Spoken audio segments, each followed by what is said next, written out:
দেশি ভ্যালু রেসিপির আরও একটা নতুন ভিডিওতে আপনাদের অনেক অনেক স্বাগত। আমার সকল দর্শক বন্ধুদের জানাই নতুন বছরের অনেক অনেক শুভেচ্ছা এবং ভালোবাসা।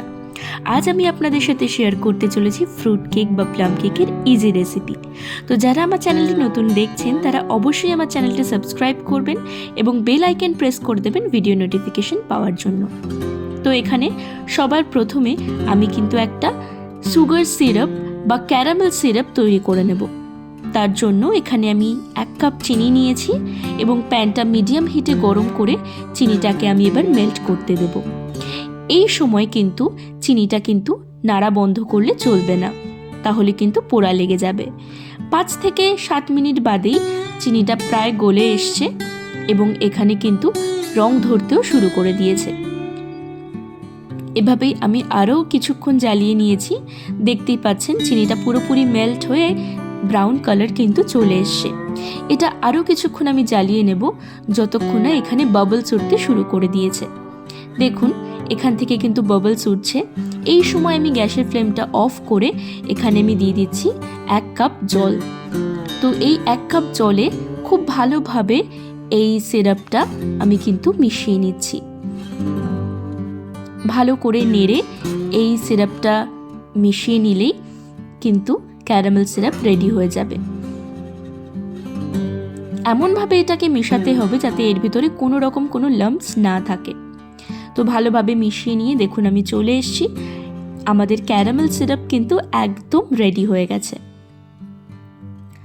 এবার আমি একটা পাত্রে নিয়ে নেব কিছুটা ড্রাই ফ্রুটস, যেখানে আমি নিয়েছি কাজু বাদাম, কিশমিশ, এখানে নিয়েছি আমি টুটি ফ্রুটি,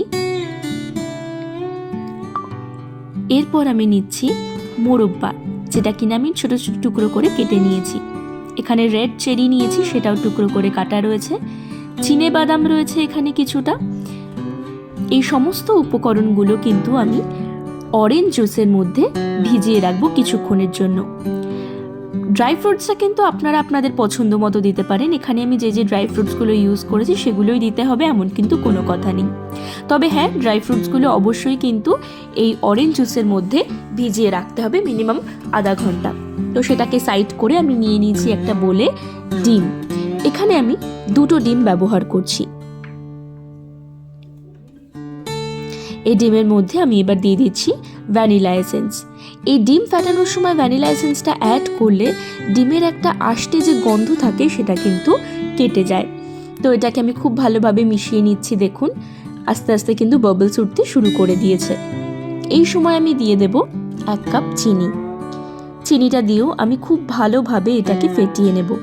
এটাও প্রায় মিনিট 5 মতো ফেটানোর পরে দেখতেই পাচ্ছেন আরও কিন্তু বাবলস উঠতে শুরু করে দিয়েছে। এবার আমি অ্যাড করছি 100 গ্রাম সাদা তেল এবং 100 গ্রাম বাটার। আপনারা এখানে পুরোটা চাইলে বাটারেও ব্যবহার করতে পারেন। এর মধ্যেই কিন্তু আমি ক্যারামেল যে সসটা আমি বানিয়ে রেখেছি বা ক্যারামেল সিরাপটা যে বানিয়ে রেখেছি সেটা কিন্তু আমি অ্যাড করেছি, বাট ক্লিপটা নিতে এখানে আমি ভুলে গেছি।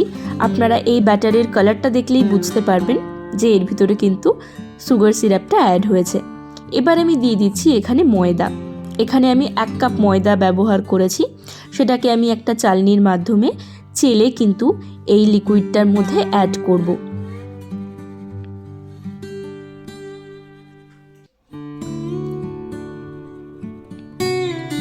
ময়দার নিচে থাকা লাম্পসগুলো কিন্তু আমি কোনোভাবেই এর ভিতরে দেব না। তো এটাকে খুব ভালোভাবে মিক্স করে নিচ্ছি। চলুন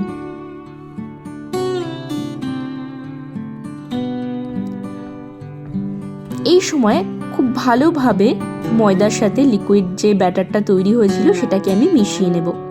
আপনারা মেশানোর সময় যদি দেখেন খুব গাঢ় হয়ে যাচ্ছে সেক্ষেত্রে কিন্তু আপনারা দুধ বা জল এতে অ্যাড করতে পারেন।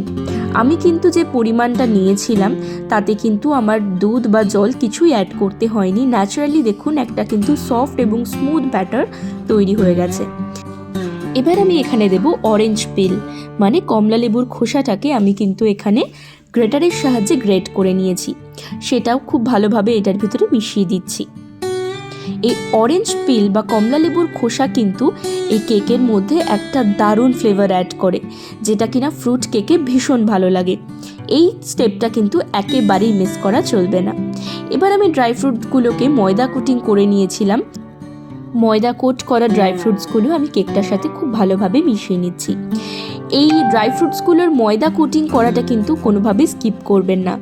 কেকের তৈরির তো একটা লম্বা প্রসেস থাকে, তো এই লম্বা প্রসেসে কেকের ভিতরের ড্রাই ফ্রুটসগুলো যাতে কেকের নিচে থিতিয়ে না পড়ে, তার জন্য কিন্তু এই ময়দা কোটিংটা ভীষণভাবে দরকার। এবার আমি চালনির মধ্যে নিয়ে নিচ্ছি বেকিং সোডা এবং বেকিং পাউডার। বেকিং সোডা নিয়েছি আমি 1/2 টিস্পুন এবং বেকিং পাউডার নিয়েছি আমি 1/2 টিস্পুন। একই সাথে আমি দিয়ে দিচ্ছি 1 টিস্পুন ভ্যানিলা এসেন্স। এই সমস্তটা একদম লাস্টেই কিন্তু আমি অ্যাড করব। খুব ভালোভাবে এটাকে মিশিয়ে নিচ্ছি আমি। আমাদের কেকের ব্যাটার কিন্তু একদম রেডি। এবার চলুন আমরা ওভেনটাকে রেডি করে ফেলি। ওভেন এখানে আমি কিন্তু প্রিহিট করতে দিয়েছি 200 ডিগ্রিতে। এটা প্রায় 10 মিনিটের জন্য আমি প্রিহিট করে নিচ্ছি। ততক্ষণে আমি কেক মোল্ডটা রেডি করে ফেলি। এখানে আমি 2টো কেক মোল্ড নিয়েছি, মানে অ্যালুমিনিয়াম ফয়েল নিয়েছি। আপনারা চাইলে কিন্তু বাড়িতে থাকা কেক টিনও ব্যবহার করতে পারেন। সেটাতে আমি খুব ভালোভাবে অয়েল ব্রাশ করে আমি কেক ব্যাটারটা এখানে ঢেলে দিচ্ছি।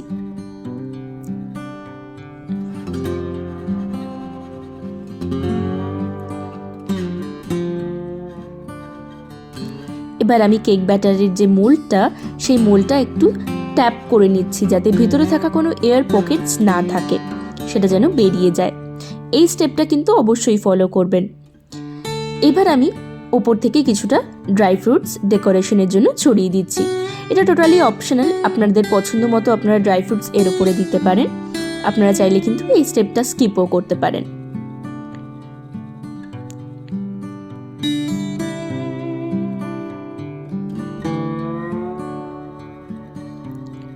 আমার কেক মোল্ডগুলো কিন্তু ওভেনে দেওয়ার জন্য একদম রেডি। তো চলুন ওভেনে দিয়ে দিই।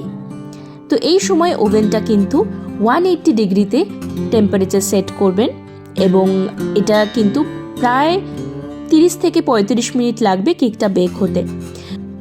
কেকটা যতক্ষণে বেক হচ্ছে ততক্ষণে আপনারা কিন্তু ভিডিওটা একটা লাইক দিয়ে দেবেন এবং যারা আমার ভিডিওটি নতুন দেখছেন তারা কিন্তু সাবস্ক্রাইব করতে একদম ভুলবেন না।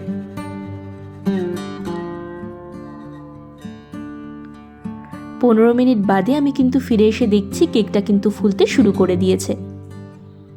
তো কেকটা রেডি হতে থাক, আরও এখানে কিছুক্ষণ সময় লাগবে। তো আরও 15 মিনিট বাদে ফিরে এসে দেখছি কেকটা কিন্তু একদম রেডি হয়ে গেছে। কেকটা কিন্তু মনে হচ্ছে ভিতর থেকেও পুরোপুরি কুকড। তো এটাকে টেস্ট করার জন্য আমি নিয়ে নিচ্ছি একটা টুথপিকটা আমি কেকের গায়ে ফুটিয়ে নিলেই আমি বুঝতে পারবো। দেখুন কেকটা ফুটিয়ে নেওয়ার পরে আমি যখন বার করছি টুথপিকটা কিন্তু একদম পরিষ্কার, তার মানে কেকটা কিন্তু ভিতর থেকে পুরোপুরি কুকড হয়ে গেছে। ঠান্ডা হওয়ার পরে কেকটা আমি কেটে নিচ্ছি। দেখতেই পাচ্ছেন কেকের কালারটা কিন্তু দারুণ এসেছে, একদম অথেন্টিক প্লাম কেক বা ফুড কেকের যে কালারটা হয় সেটাই কিন্তু এই কালারটা এসছে। তো আপনারা সবাই কিন্তু বাড়িতে এই রেসিপিটা বানাবেন এবং বানিয়ে আমাকে অবশ্যই কমেন্ট করে জানাবেন যে আপনাদের এই রেসিপিটা কেমন লাগলো। তো আজকের মতো এই পর্যন্তই, দেখা হবে আবার নতুন কোনো ভিডিওতে। ততক্ষণে সবাই ভীষণ ভালো থাকবেন, সুস্থ থাকবেন।